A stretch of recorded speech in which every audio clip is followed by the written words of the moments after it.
Boa noite já, né? Boa noite a todos. Para mim é motivo de muita felicidade estar aqui de novo em São Gonçalo.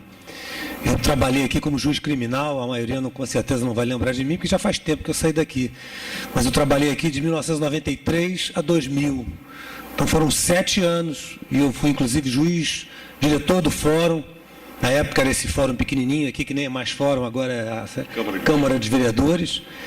E participei diretamente da construção do novo fórum, que é o que fica em Santa Catarina. Fui eu e meu secretário que arrumamos o terreno, fizemos o pedido ao tribunal, conseguimos a desapropriação, pedra fundamental, e infelizmente o vice-diretor que tanto me ajudava teve um ataque cardíaco e morreu.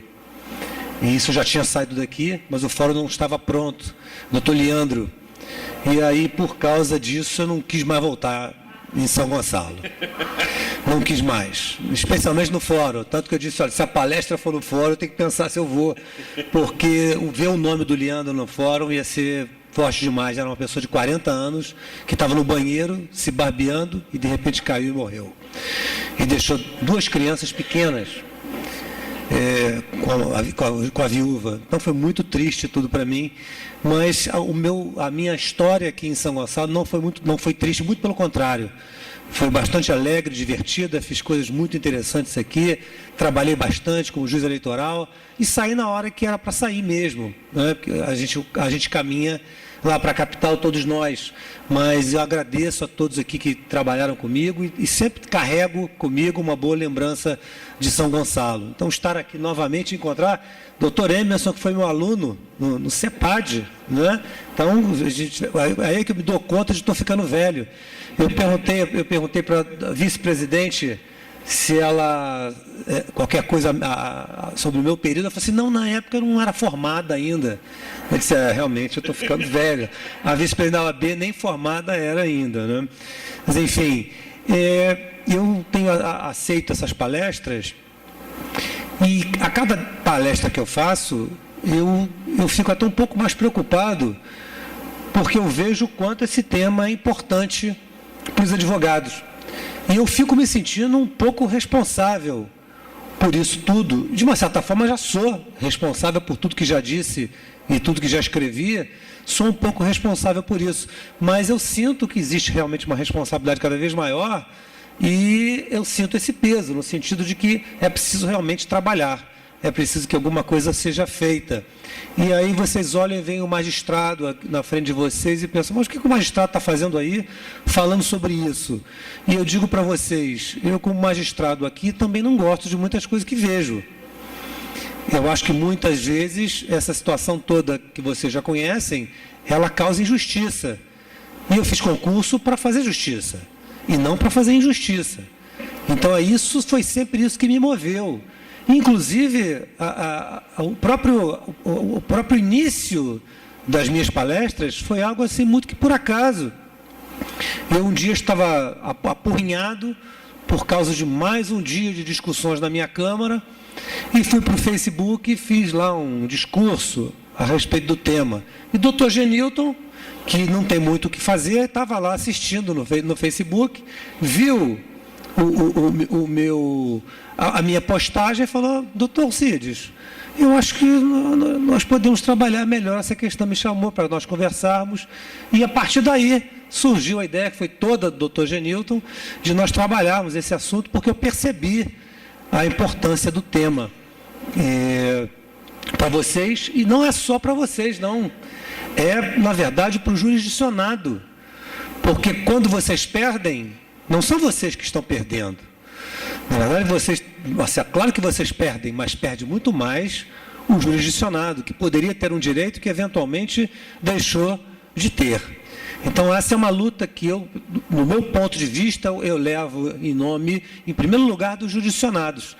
Eu carrego em nome dos em segundo lugar, em nome dos advogados, evidentemente, porque eu quero é que a coisa funcione. Do que depender de mim, do que depender efetivamente de mim, eu faço o que eu posso, mas é o que disse o doutor Eliano, é uma luta de todos. Não pode ser uma luta de 1, 2 ou 3, é uma luta de todos.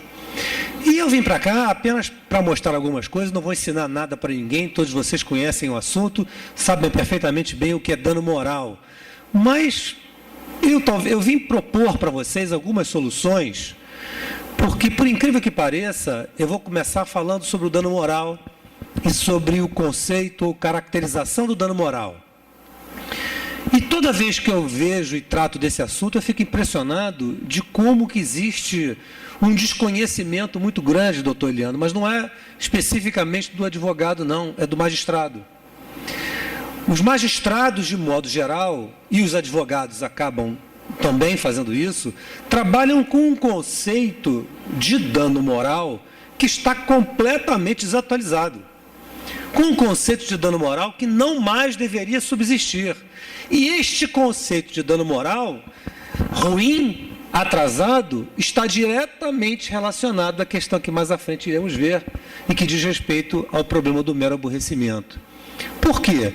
Porque a grande maioria das pessoas no Rio de Janeiro, e eu diria até no Brasil, os operadores de direito, de modo geral, continuam trabalhando com um conceito de dano moral que já está completamente superado na Europa.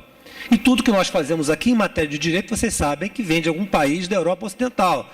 Ou é Itália, ou é Portugal, ou é França, mas sempre vem de lá. E em relação ao dano moral não é diferente. Todos os nossos doutrinadores buscam nesses países as suas essências e a base daquilo que eles estão lecionando.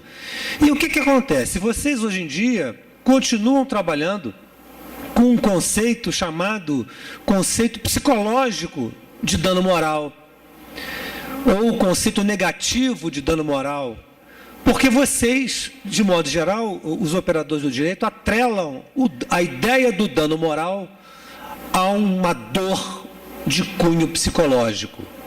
É absolutamente comum ouvir que uma determinada conduta gerou dano moral porque ela causou dor, causou sofrimento, causou agonia, causou humilhação, e isto é que é o dano moral, e que o dano moral se caracteriza por causa disso.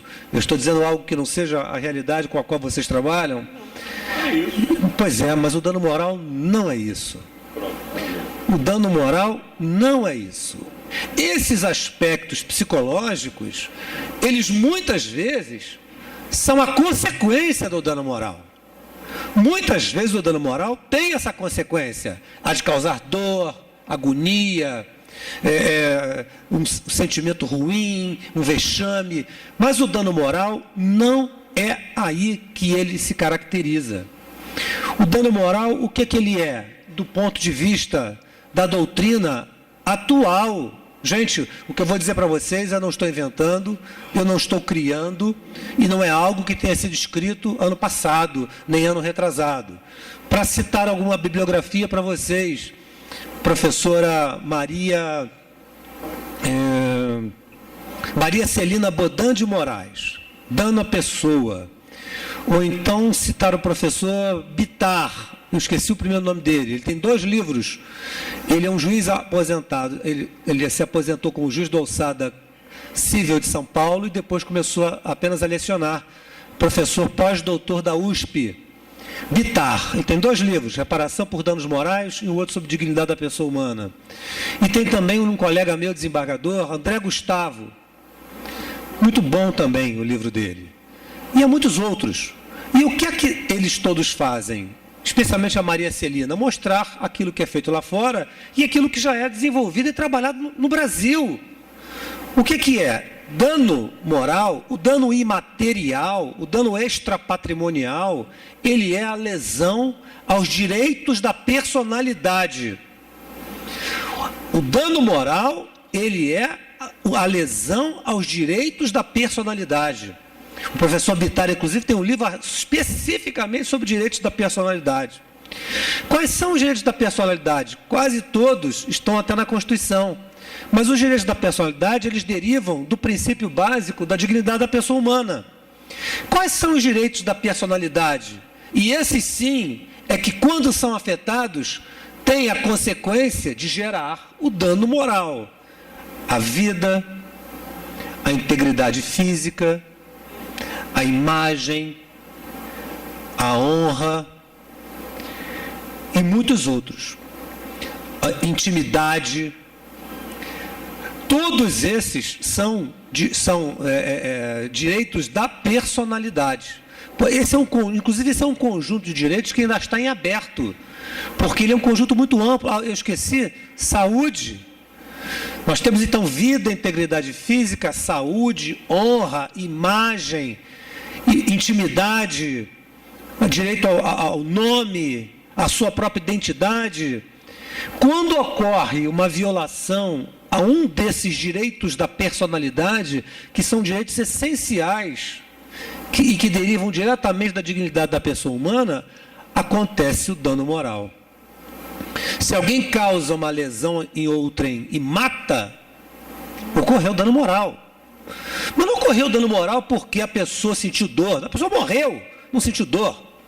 Então, a família, ela vai ter legitimidade para buscar a demanda com base em quê? Na dor que eles sentiram? Não, não é na dor. Não é no sofrimento pela morte. É em razão de ter sido violado um direito da personalidade fundamental, que é a vida. O mesmo quanto à integridade física. O mesmo quanto à honra, objetiva e subjetiva. Honra objetiva como é que se fala? O que os outros pensam a nosso respeito, a reputação. Essa é a honra objetiva. E a honra subjetiva é aquilo que nós pensamos a respeito de nós mesmos. Ora, esses direitos da personalidade que constituem um núcleo que geram, quando lesados, a reparação por dano moral. Então vocês vejam o quanto que isso é importante.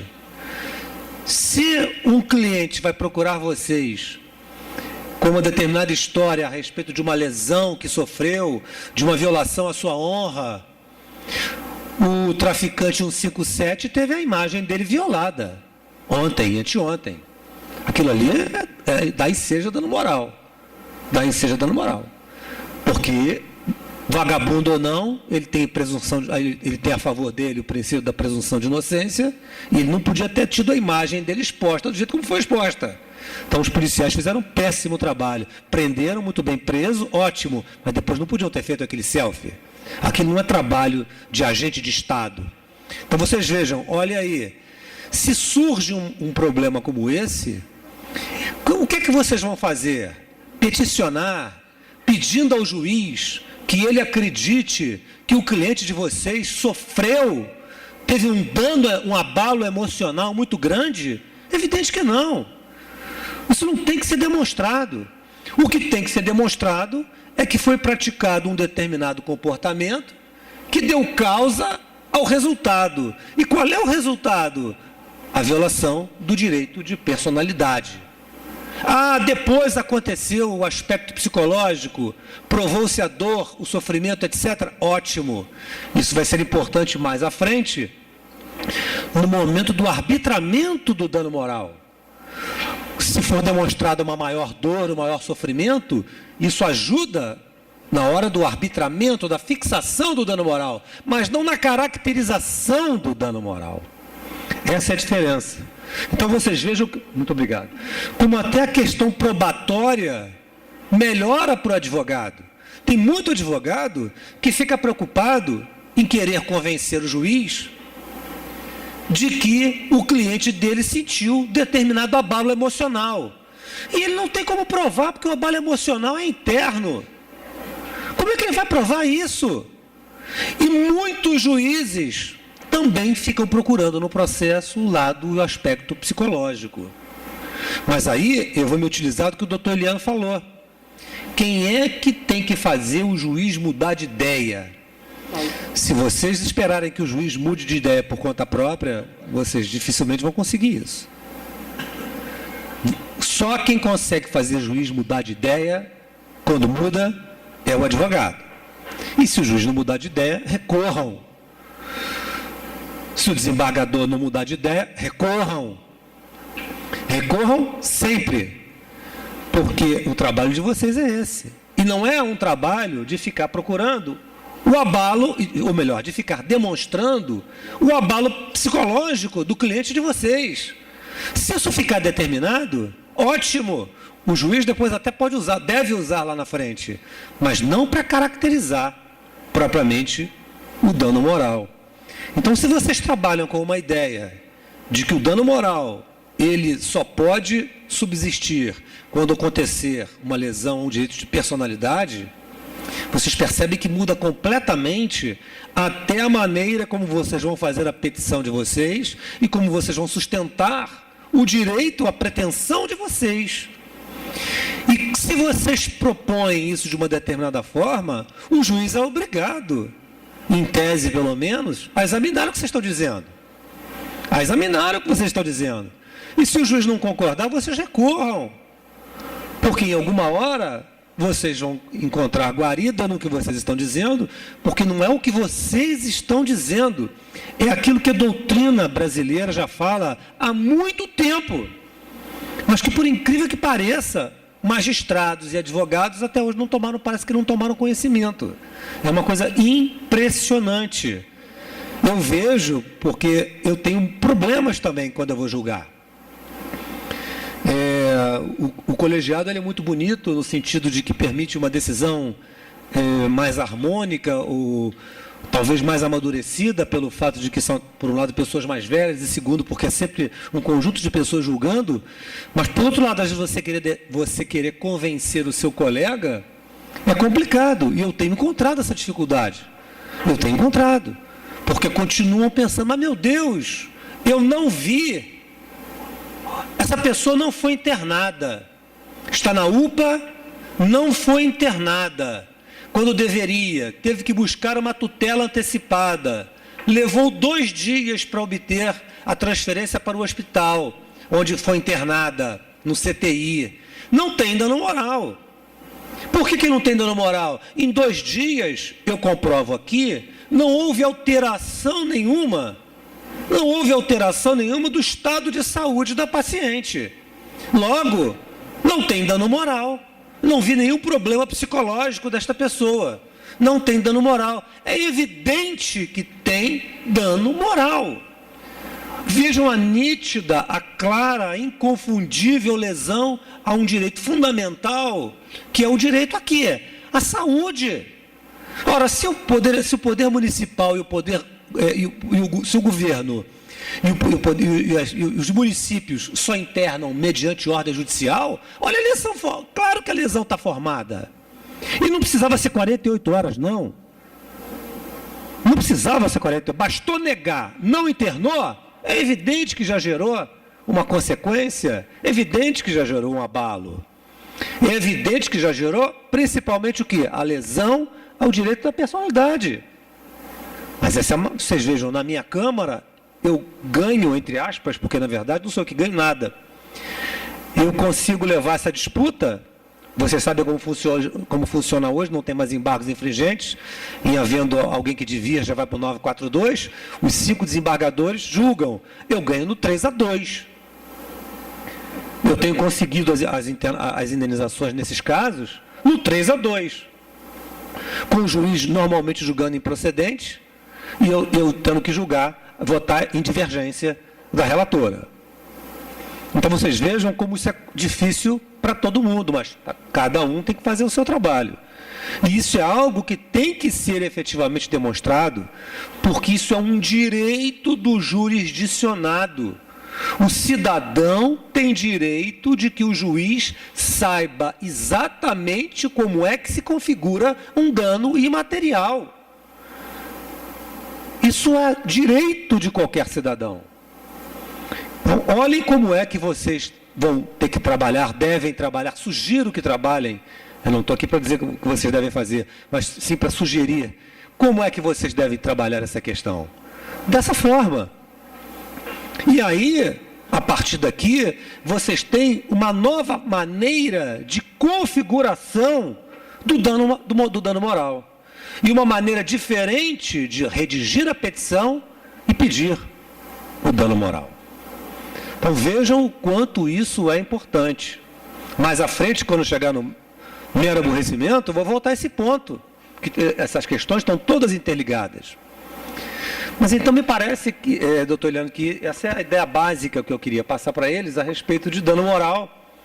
E é claro que há muito mais o que se falar, mas o fundamental é isso. Um outro ponto importante, a questão das funções do dano moral. Uma função do dano moral, todos vocês conhecem, até porque é igualzinho ao dano material. A chamada função compensatória. A função de compensar o mal praticado, seja restituindo ao estado anterior ou através de um equivalente em dinheiro. O problema com relação ao dano moral é que ele não é quantificável. Então, se ele não é quantificável, não existe propriamente um equivalente em dinheiro.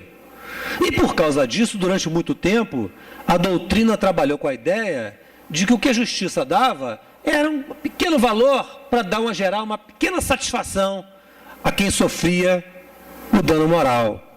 E isso está superado.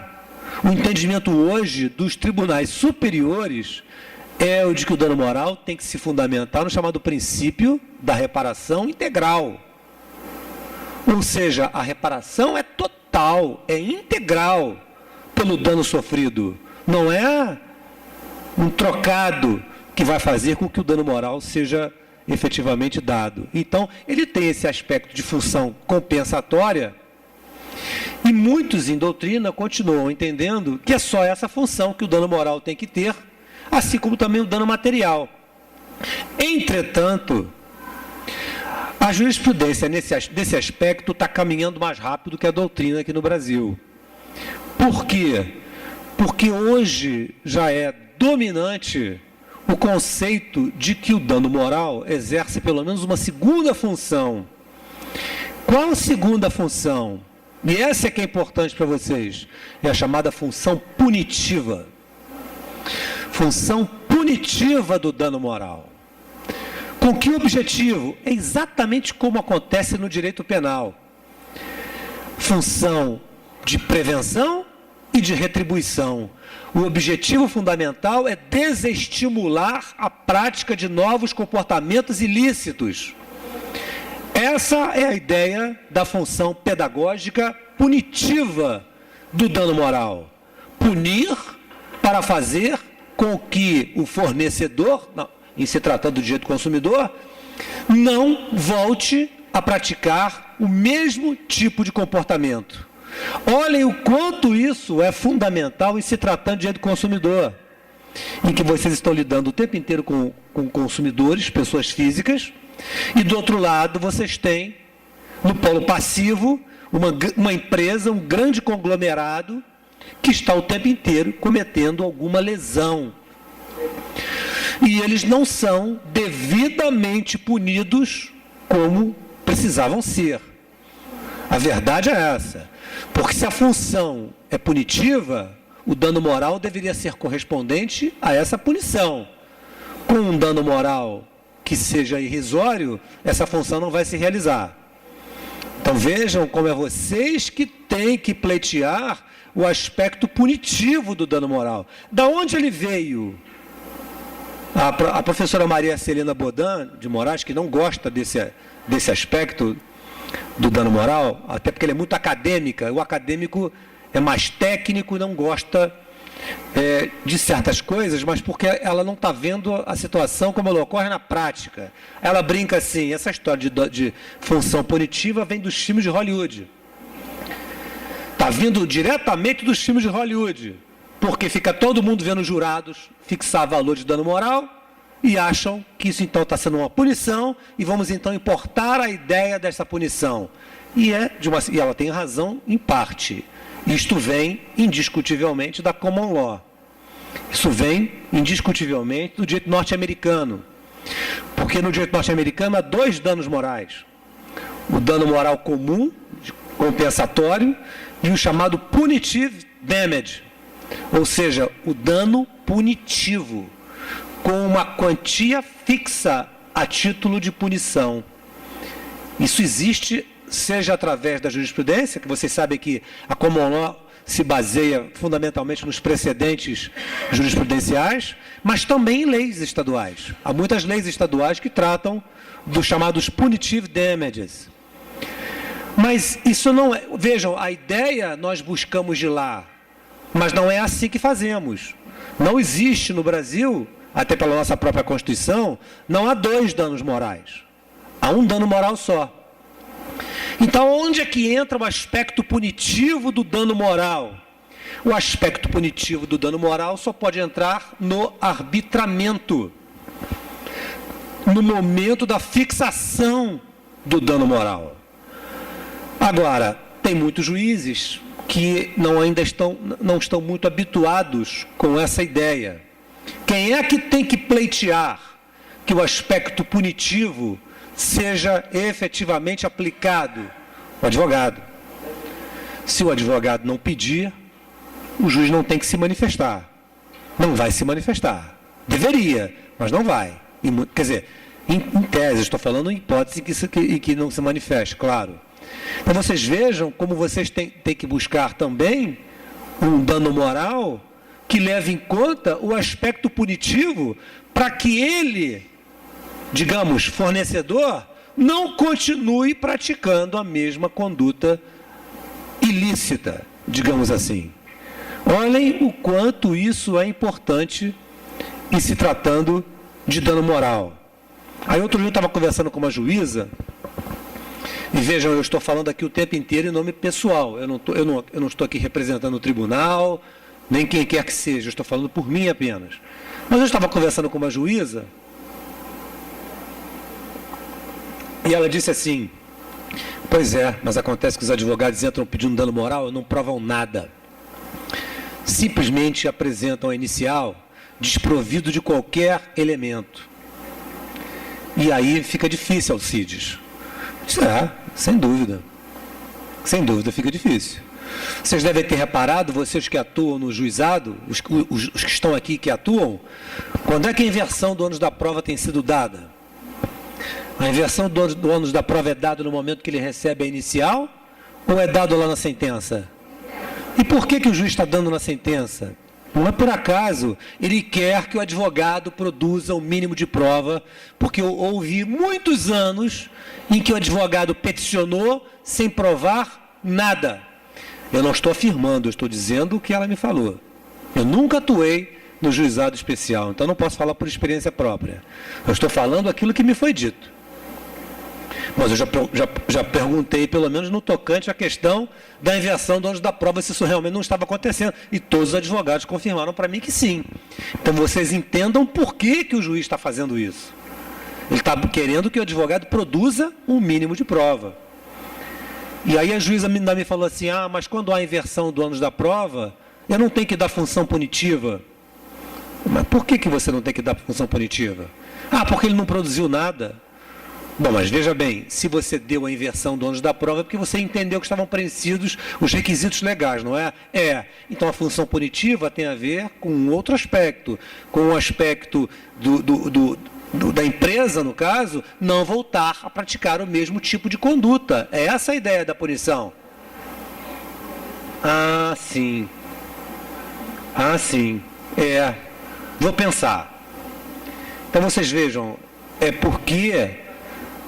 eu fui juiz 20 anos. Então, de juiz eu entendo. Juiz tem que ser colocado para pensar. Se não for colocado... O senhor discorda? Não, absolutamente. Pois é. Juiz tem que ser colocado para pensar. Se não for colocado para pensar, ele vai ficar na inércia dele, natural da função.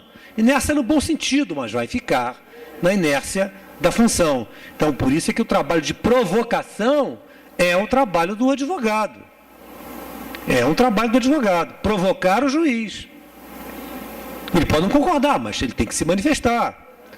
Então, vejam o quanto que é importante para vocês pedirem um dano moral que também leve em conta o aspecto punitivo,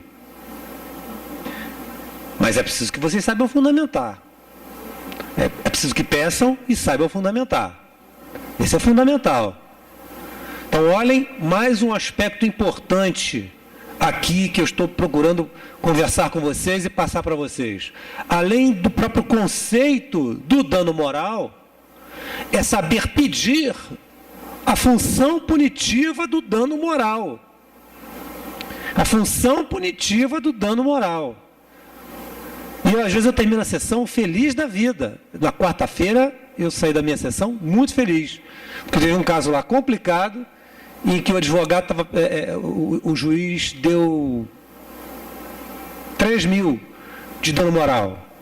E eu falei para a relatora que senta do meu lado, não pode ser assim, olha o absurdo desse plano de saúde.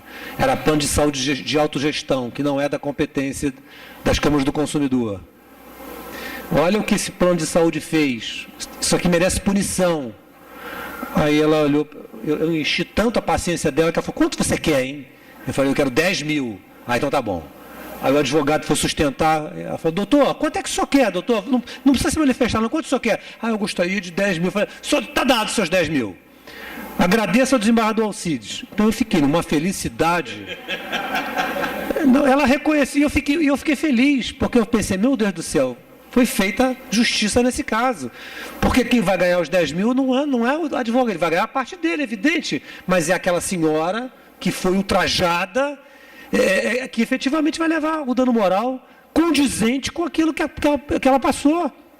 Então isso é fundamental. E agora, cada um tem que buscar do seu modo, né, a conquista disso.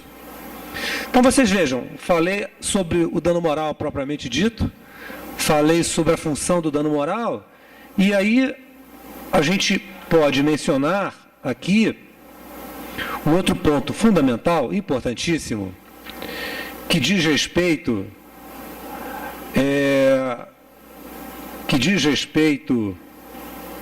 ao arbitramento do dano moral. Isso é tão ou mais importante, na verdade é tão importante quanto, porque entender o conceito do dano moral é pressuposto para conseguir pedir adequadamente o dano moral.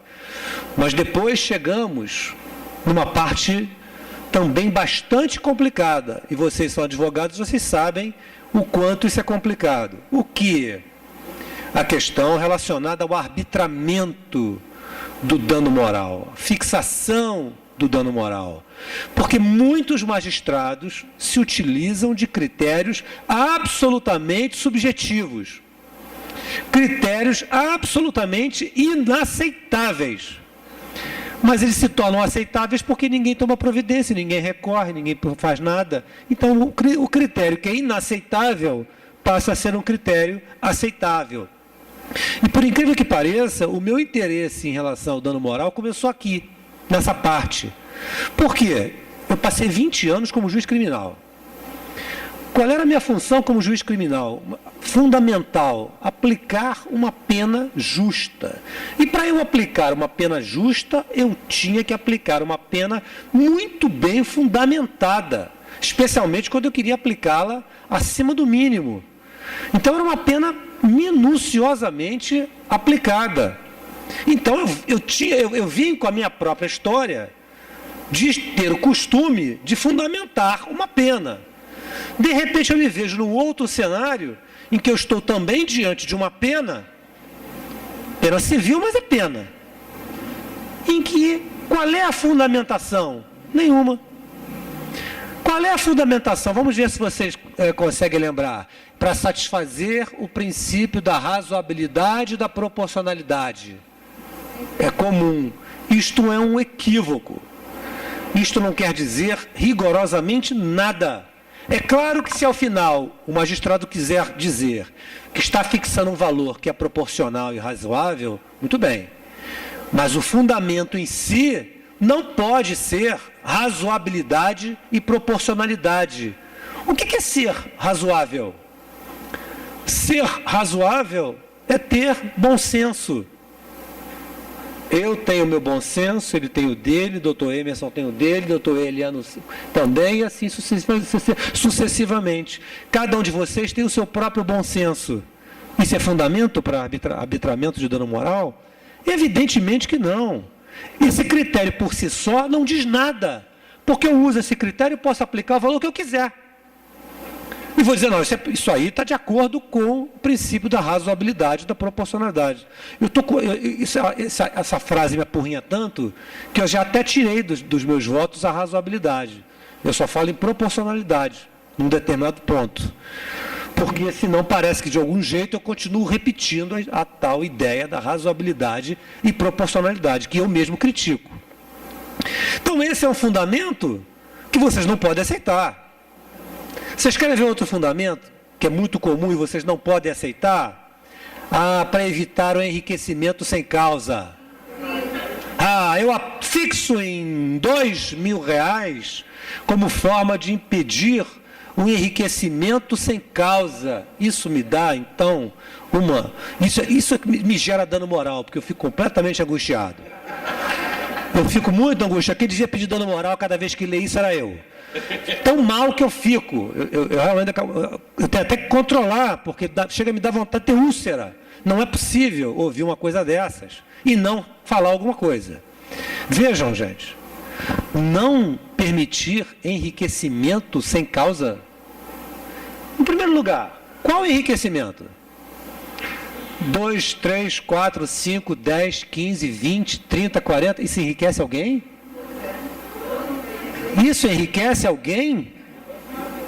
E pior, sem causa. Meu Deus! Se existe um enriquecimento aí, é com causa. Porque a causa qual é? É o dano moral e a decisão judicial, meu Deus. Tem duas causas. Não tem uma só não, tem duas causas.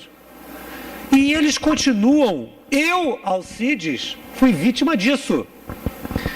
O meu pai faleceu vítima de um erro médico. Ingressamos com uma ação. No final, a juíza me deu 30 mil. Em razão de um erro médico grosseiro que levou ao falecimento do meu pai.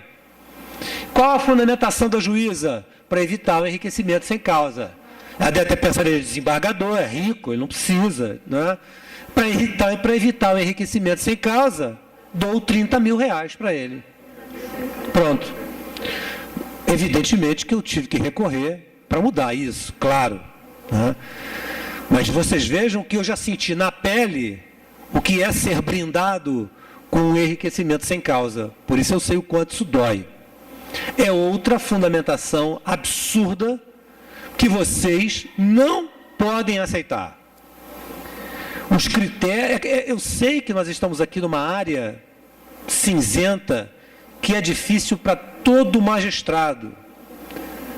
Mas hoje já se criaram critérios objetivos e até subjetivos suficientes para que o magistrado fundamente corretamente a sentença dele, ou o acórdão, voto no acórdão dele. Eu costumo dar como exemplo, gostaria que vocês anotassem, porque foi também o meu voto paradigma para o meu próprio trabalho. Eu costumo dar como exemplo um voto proferido em 2011 pelo ministro Paulo de Tarso Sanseverino, da terceira turma do STJ. Deixa eu ver onde é que está aqui.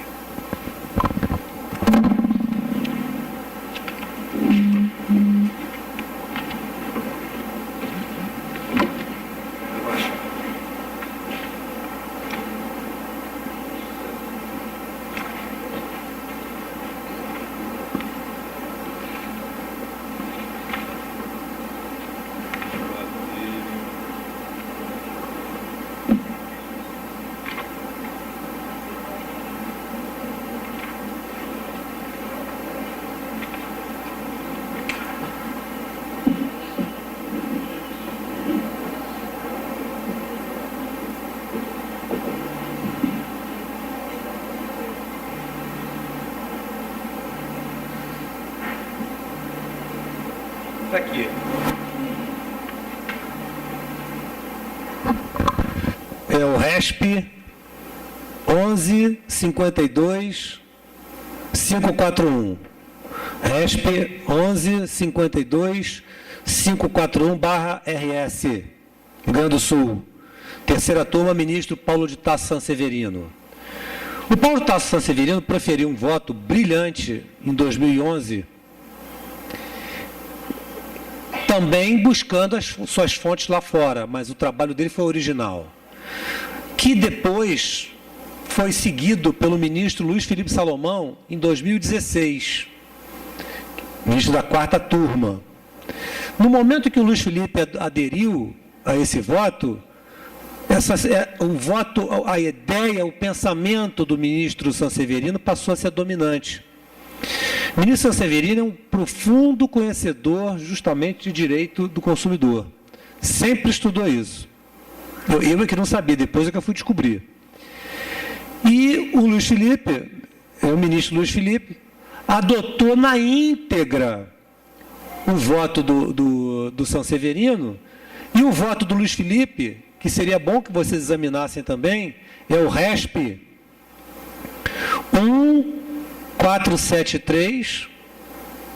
1473393, São Paulo, SP. 1473393, São Paulo. Muito bem. E o que caracteriza o pensamento do ministro Sanseverino e depois também agora do ministro Luiz Felipe Salomão e de outros? A necessidade, a preocupação de buscar critérios de um justo arbitramento do dano moral, critérios que não fossem totalmente subjetivos, de modo a que pudesse haver uma fundamentação daquilo que se está fazendo. Então, qual foi a ideia do ministro Sanseverino? O ministro Paulo de Tasso Sanseverino partiu da seguinte questão. Segundo ele, segundo as lições dele, vocês vão encontrar isso tudo no voto, segundo as lições dele, não existe no Código Civil atual uma forma de arbitramento para o dano moral. E realmente, a rigor, não tem. Para o dano moral, não tem. Para o dano material, tem. 944. Diz claramente que, em se tratando de dano material, ele é calculado pela extensão do dano. Então, o critério de cálculo de dano material é a extensão do dano. Mas isso não pode servir para o dano moral. Há muitos doutrinadores que querem unificar, que querem aplicar o 944 também para o dano moral.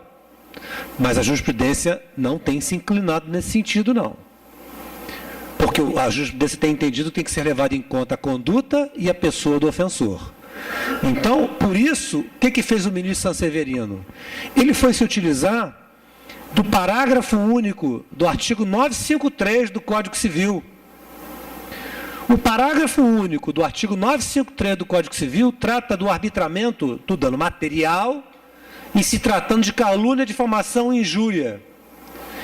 E o parágrafo único diz, quando não for possível encontrar o arbitramento, quantificar o dano, que aí deverá o juiz se valer o quê? De um critério equitativo de acordo com as circunstâncias. Daí passou o ministro a falar em arbitramento equitativo de acordo com as circunstâncias, levando em conta as circunstâncias do caso concreto. E ele então aplica o 953, parágrafo único, de modo analógico, porque nada impede a aplicação analógica no Código Civil. E o fundamento jurídico do ministro Sanseverino é esse. 953, parágrafo único, aplicado analogicamente. E como é que é o critério do ministro Sanseverino? Gente, é difícil. Posso dizer para vocês que é difícil, porque é aquele tal negócio. Não adiantava eu começar a continuar fazendo palestras para vocês se eu também não aplicasse o critério. E hoje eu já aplico. Mas o primeiro voto que eu peguei para fazer de um caso bastante complexo, eu levei 2 meses para conseguir desenvolver um raciocínio que me levasse a algum resultado. Eu vou passar para vocês também o número do acórdão. Então, primeiro eu vou falar a respeito do método. Ele chama isso, o ministro Sanseverino, de método bifásico de arbitramento. Bifásico porque é aplicado em 2 fases distintas. Eu até brinco, com o Genilton, eu disse para o Genilton, eu inventei um negócio aqui e tal, vamos chamar de difásico, só para ser diferente. Mas é mais brincadeira. A gente então posso chamar de difase porque dá no mesmo, a palavra é a mesma. Mas o método não foi criado por mim. Como é que é feito isso?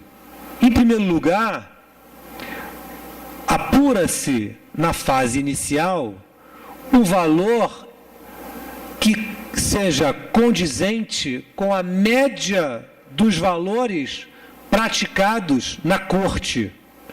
Então, o que vai fazer o magistrado? Olha por que isso dá trabalho.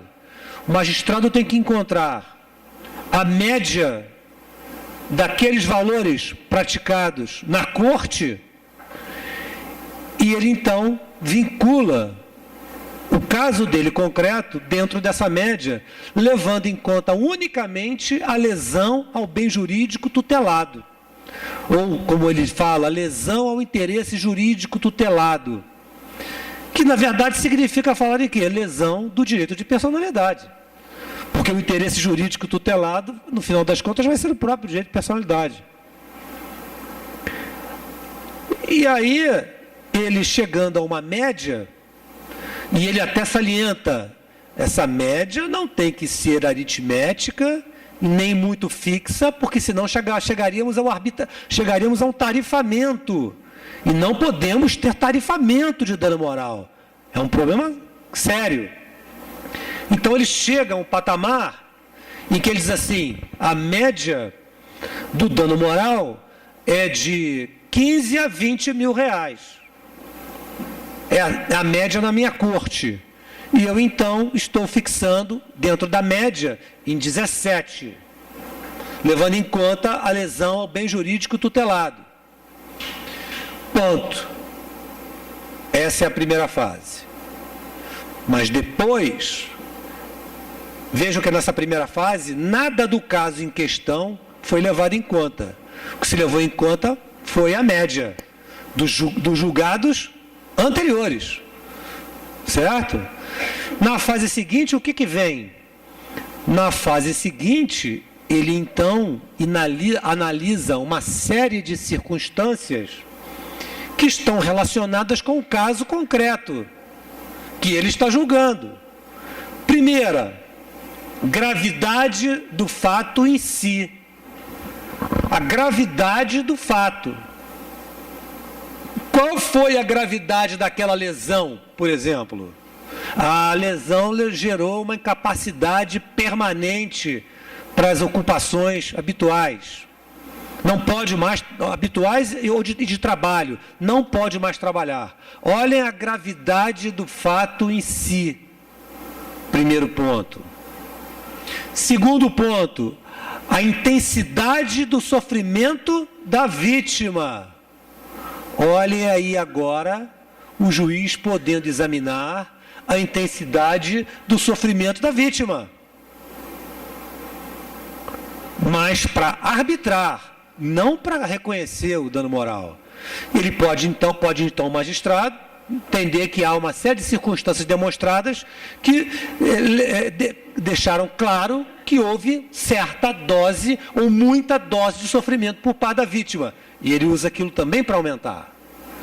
Depois, culpa concorrente. Mas a culpa concorrente não é para ele aumentar. É eventualmente para o magistrado diminuir a média anteriormente encontrada. Porque ele vai dizer que houve culpa por parte do ofendido, da vítima, do autor da ação que seja. E ele então reduz, levando em conta a culpa concorrente. Outro fator, intensidade do dolo e graus de culpa. Este é um fator nitidamente punitivo. Intensidade do dolo, o penalista, até hoje quando eu falo, eu ainda sinto um troço vibrando aqui na minha orelha. O penalista não aceita muito essa ideia de intensidade do dolo, mas fazer o quê? Eu tenho que me acostumar com isso. Então é a intensidade do dolo ou o grau de culpa da conduta praticada.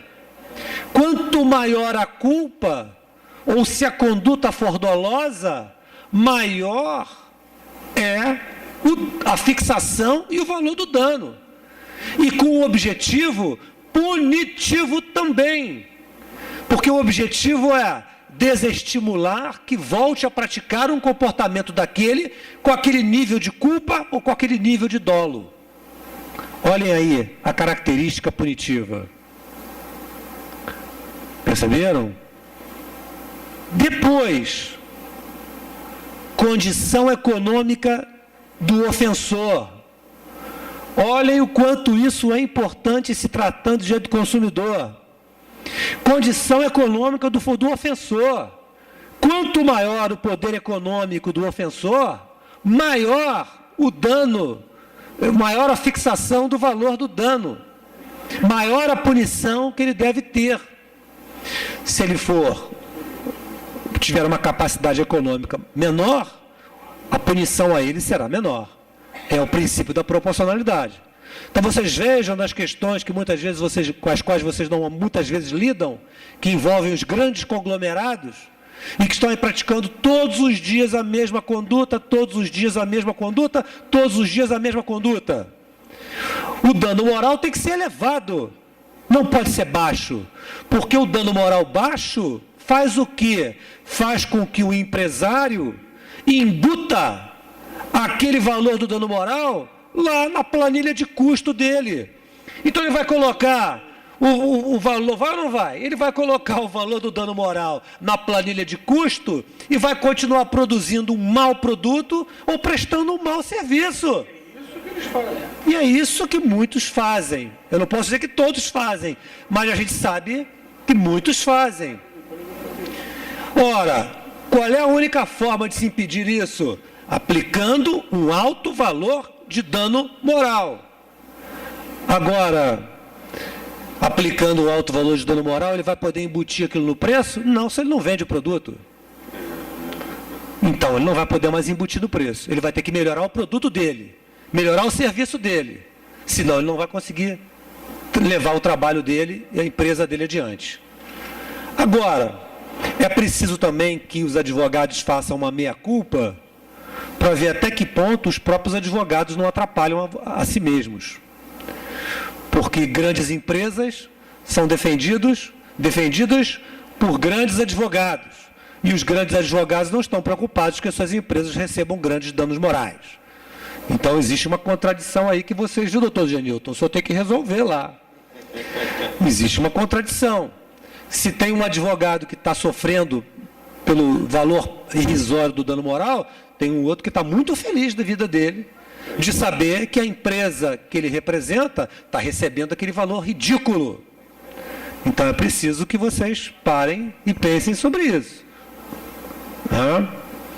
Então vejam como esses critérios, eles têm um cunho objetivo e mesmo o critério subjetivo, que é o dolo, a intensidade do dolo, a culpa, etc. Esse é um critério subjetivo, mas que o juiz tem que fundamentar. Se ele não fundamentar, não tem como fixar nada. Olhem o quanto isso tudo é importantíssimo para vocês. Agora, vocês imaginem, quando eu fui fazer o meu voto, que eu tive que me deparar, viu, doutor Leandro? Eu tive que me deparar com a seguinte questão. Na teoria parece fácil, é só sentar no computador e fazer, mas eu vi que não, quando eu fui fazer, eu vi que não era tão fácil. Por quê? Porque no STJ, o ministro está julgando, tem 2 turmas lá. Quantos ministros tem no STJ? Nas duas turmas cíveis? Tem 10? Por aí, não sei quantos. De cabeça, não sei. Acho que sim. Então, digamos que sejam 12. Vocês buscarem decisão de 12 é uma coisa. Eu fui julgar um caso em que a hipótese era a seguinte: um pedestre caminhando pela calçada que foi atropelado por um ônibus, uma van que presta serviço que é concessionário de serviço público. O rapaz foi atropelado na calçada, sofreu danos seríssimos, teve afundamento do crânio. Afundamento do crânio. Pois muito bem, a juíza, não me lembro, o magistrado deu 15 mil de dano moral para ele e não reconheceu o dano estético. Deu pensão vitalícia de um salário mínimo, não deu algumas outras coisas que o advogado pediu muita coisa, porque aquele advogado era muito bom. Especialista em responsabilidade civil, aquele sabe tudo. Deu um trabalho danado ele. O que aconteceu? O dano moral e o dano estético eram evidentemente claros naquela situação. O dano moral pelo acidente, pelas consequências físicas, e o dano estético pela deformidade física dele. E aproveitando, e se tratando do dano estético, também não há mais que vocês ficarem raciocinando com o elemento psicológico. Dano estético é dano que causa deformidade física. Não é aquilo que deixa a vítima com uma situação de vexame. Não interessa o vexame da vítima. Ela pode até sentir, mas não é isso que caracteriza o dano estético.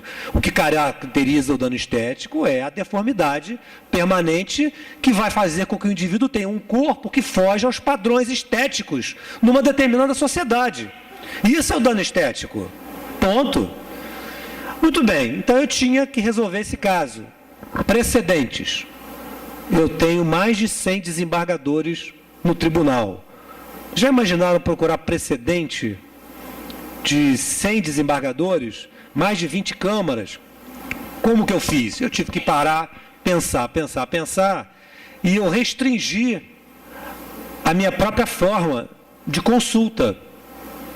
Como é que eu fiz? E como é que eu busquei a média? Eu levei em conta o quê? Casos realmente idênticos, ou seja, atropelamentos de pedestre por ônibus. Então, com isso, já reduzi bastante. Segundo lugar, casos julgados só em 2017. Eu adotei um critério que eu criei de atualidade. Então, só peguei os casos de 2017. Com isso, eu separei 7 acórdãos. 7 para o dano moral e, se eu não me engano, 6 para o dano estético. E cheguei a uma média, em que eu fiz questão de consignar que não precisava ser uma média aritmética, por causa daquilo que nós já vimos. E fixei, então, a média. E, em seguida, eu fui examinando cada uma dessas circunstâncias para ver quais delas estavam presentes.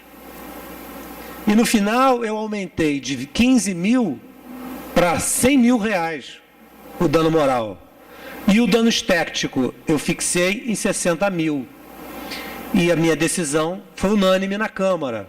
Então é um sinal de que ninguém achou nenhum absurdo o que eu estava fazendo, porque concordaram com a minha fundamentação. Então, se vocês quiserem, e me deu muito trabalho. E o que eu acho que o meu voto tem de pode ter de interessante para vocês?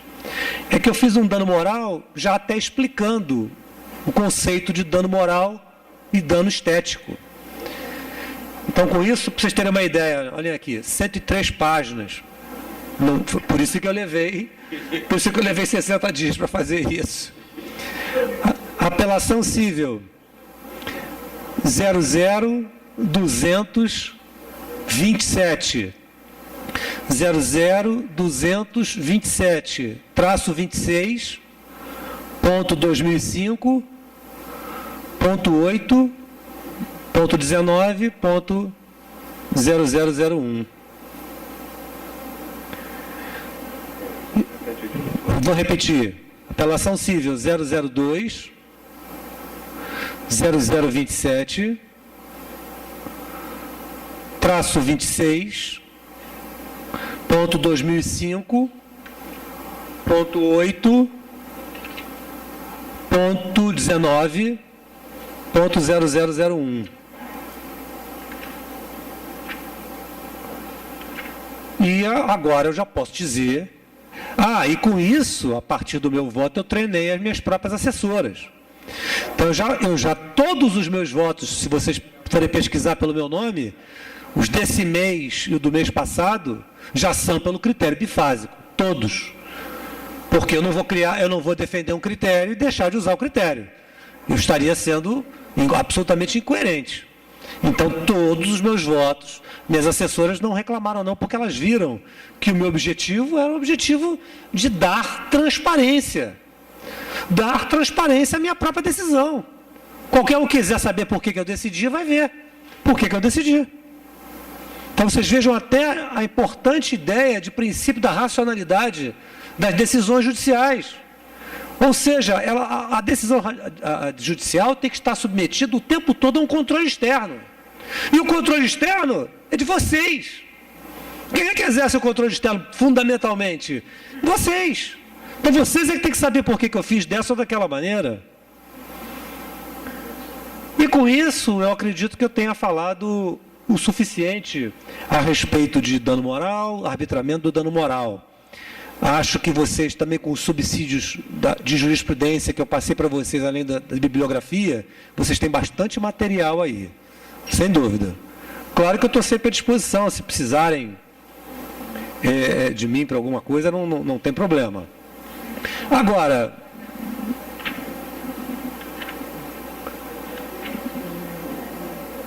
mais à frente, do que eu gostaria de falar agora? Sobre algo que eu sei que vocês gostam muito, se chama mero aborrecimento. Sei que vocês têm uma predileção por esse tema, vocês não querem, então não querem que eu fale, acham que isso aí é de sua menos importância, né? Vejam, a gente tem que separar o aborrecimento dessa ideia esquizofrênica de mero aborrecimento. Aborrecimento todos nós temos no nosso dia a dia. De sabores, todos nós teremos que ter. Todo mundo aqui tem net. Quem é que não se apurrinha? Um dia desse a net vai pedir dano moral para mim. Eu estou percebendo, um dia desse eu vou ser acionado pela net. Quem é que não se aborrece lá em casa quando dá algum problema, seja na televisão, seja no sinal da internet, e as minhas filhas vêm atrás de mim, papai, a televisão, eu já fico desesperado. Porque eu tenho que ligar para lá e é um inferno. A última vez que eu liguei, eu perdi 40 minutos. É um aborrecimento? É. Mas por causa disso eu vou entrar com uma ação contra a net? Eu não posso entrar com uma ação contra a net por causa disso. Gostaria, mas não posso. Eu sei que eu não posso. Enfim, essas situações normais, de dissabores, de aborrecimento, são situações que nós temos mesmo. Quem é que gosta de ficar? Hoje em dia tem até remédio jurídico para isso, mas quem é que gosta de ficar em fila de banco? Né? Depois de um certo tempo já começa a dar dano moral, vocês já sabem disso, mas tem um tempo mínimo para dar dano moral. Ou seja, o dissabor, a apurrinhação, o aborrecimento é normal. O ruim é essa ideia, com todas as vênias, que nós temos no Rio de Janeiro, de mero aborrecimento. Porque o mero aborrecimento, ele não é uma ideia carioca. O mero aborrecimento não foi inventado no Rio de Janeiro. O mero aborrecimento existe em todos os tribunais do Brasil. Pode até mudar o nome, mas a ideia está lá presente. Como é que esse mero aborrecimento surgiu? Da maneira como nós o temos caracterizado hoje.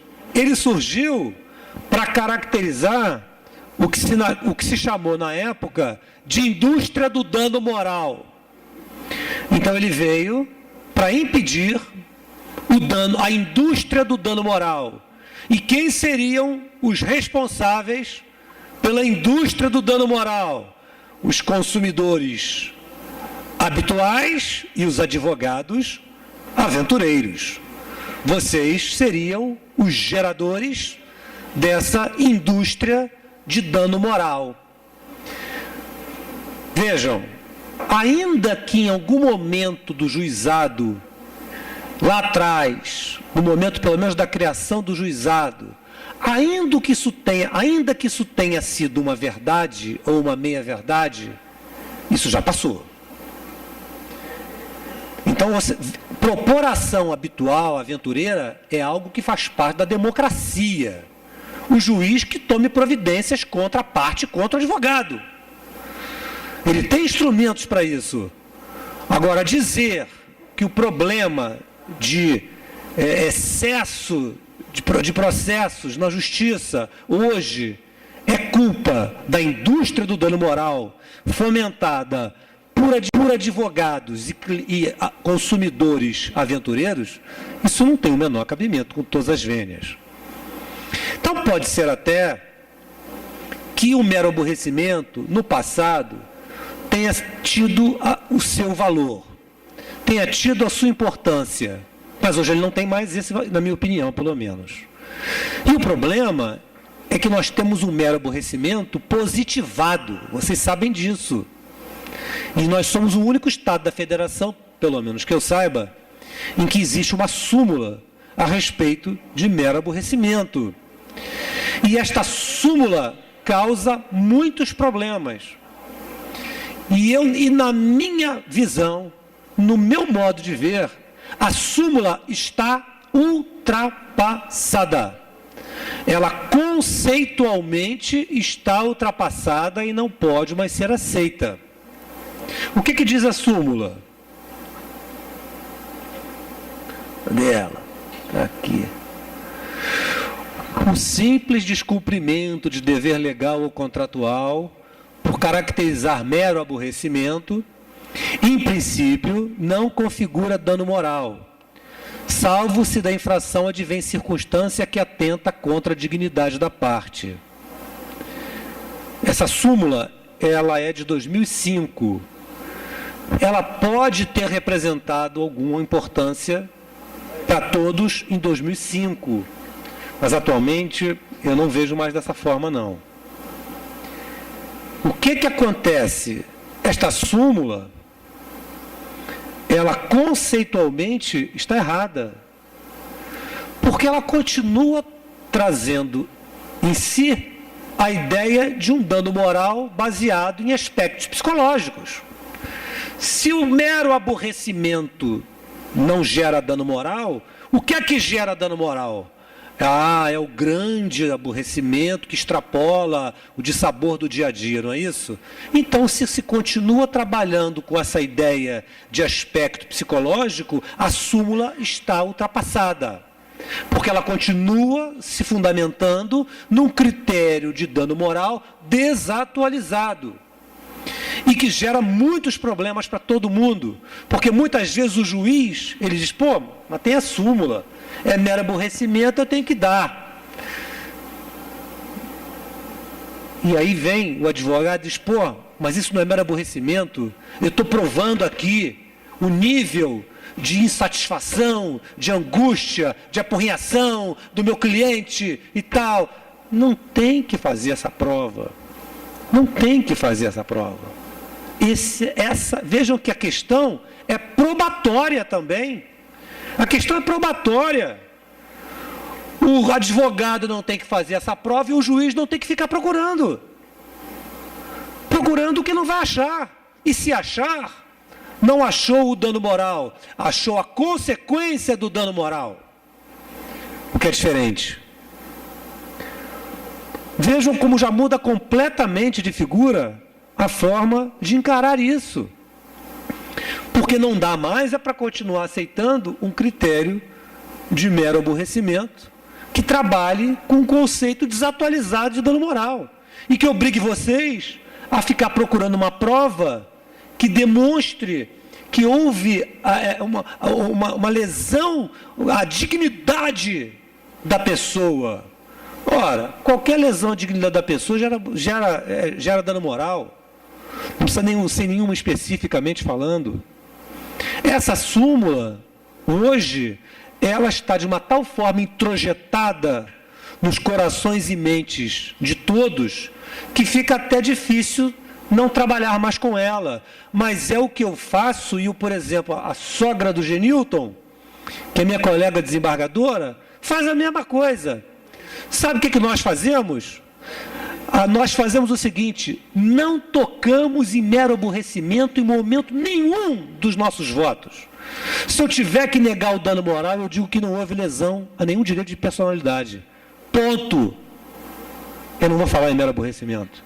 Senão eu vou continuar alimentando um sistema que eu entendo que deva acabar. Então, Eu não vou fazer mais isso, eu penso o contrário. Vocês também têm que fazer, quer dizer, na minha opinião, poderiam fazer a mesma coisa. Parar de trabalhar. E se for para falar da súmula, é para criticar a súmula. Para criticar a súmula. Para dizer que ela está desatualizada. Para dizer que ela não se adequa mais aos padrões de definição do dano moral. É isso que vocês têm que fazer.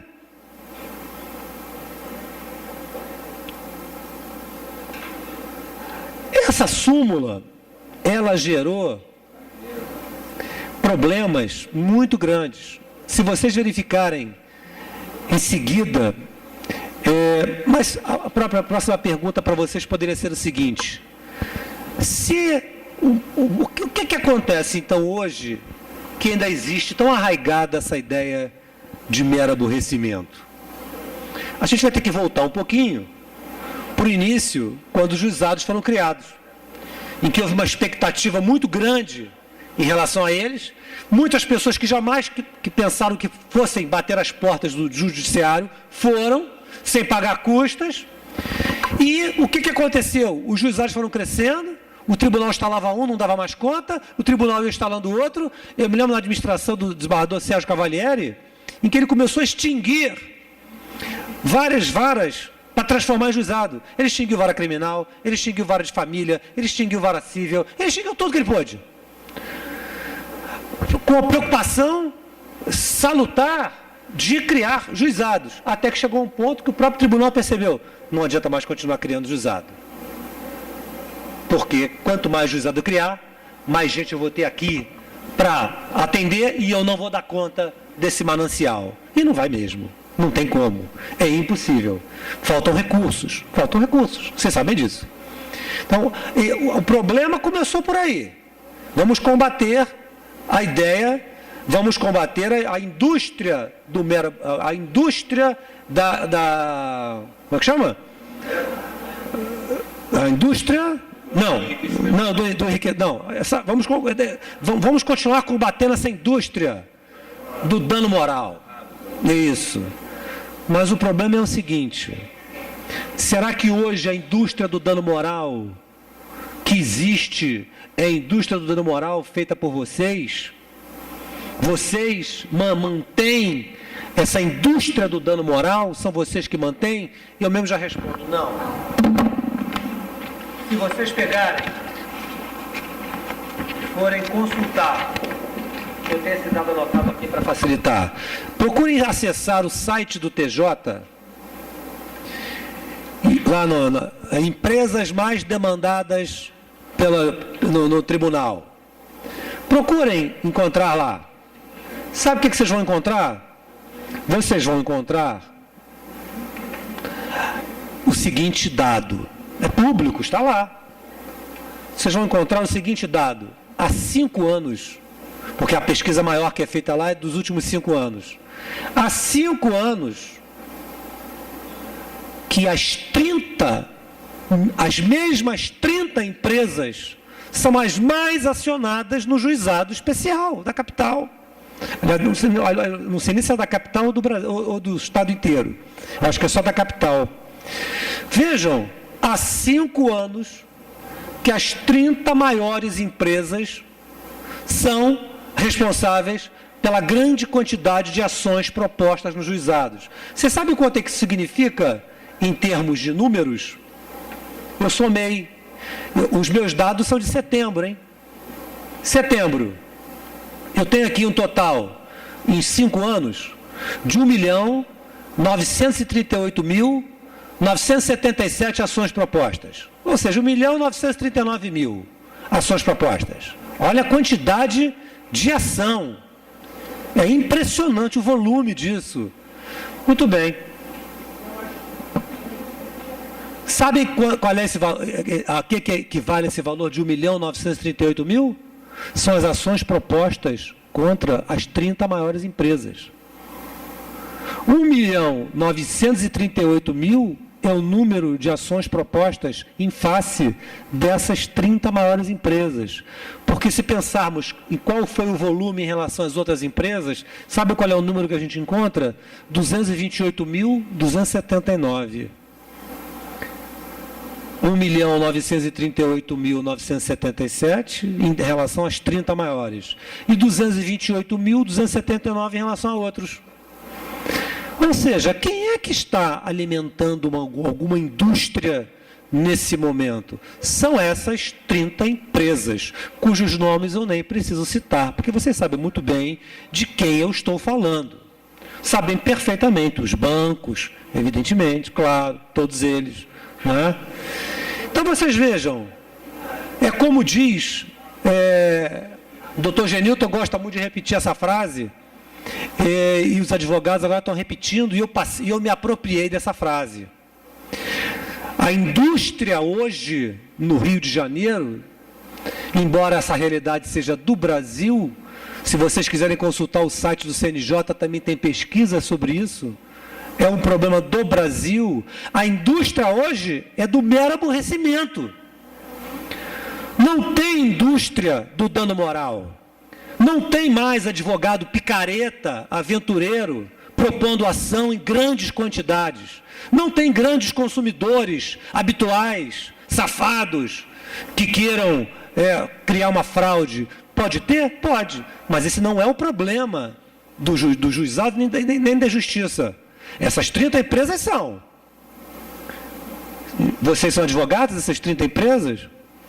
Se forem, se apresentem que a gente vai dar um castigo logo, um efeito punitivo. Né? Agora, se não forem, vocês têm que ver o que está acontecendo. Ou seja, a indústria hoje é a indústria que fomenta o mero aborrecimento. E que indústria é essa que fomenta o mero aborrecimento? Esses grandes conglomerados econômicos. Esse mero aborrecimento só interessa a eles. É a eles que isso interessa, e a mais ninguém, para continuarem produzindo maus produtos, prestando maus serviços, porque o valor, como eu já disse antes, vocês sabem, já está embutido lá na planilha de custo, já que o valor é muito baixo, já embutem. E é um grande negócio para quem está lá por trás, para o grande empresário, para o grande banqueiro. Ou seja, alguma coisa precisa ser feita. Alguma coisa precisa ser feita. São várias frentes de batalha. Uma delas é enfrentar essas empresas, mas essa não é a única frente de batalha. Há outras. E, na minha opinião, a frente de batalha principal, pelo menos até porque ela é muito emblemática, é acabar com essa ideia de mero aborrecimento. Enquanto vocês não conseguirem acabar com essa ideia de mero aborrecimento, vai todo mundo continuar trabalhando no automático. É mero aborrecimento, é mero aborrecimento, é mero aborrecimento. É preciso, portanto, que vocês tenham uma postura proativa. O advogado tem que ter uma postura proativa. Porque, até já resumindo o que eu falei, vocês não podem mais permitir fundamentações que se baseiem em enriquecimento sem causa, em princípio da razoabilidade, proporcionalidade. Vocês não podem aceitar que se continue falando de indústria do dano moral, porque isso é negativo para o advogado. Eu, se fosse advogado, ia ficar indignado com isso, porque é algo que vai contra o próprio trabalho da grande maioria de vocês. Não tem ninguém aqui fomentando a indústria do dano moral. E não é possível que se continue falando em indústria do dano moral. Vamos mudar o enfoque, vamos mudar o paradigma. O paradigma é: vamos acabar com a indústria do mero aborrecimento.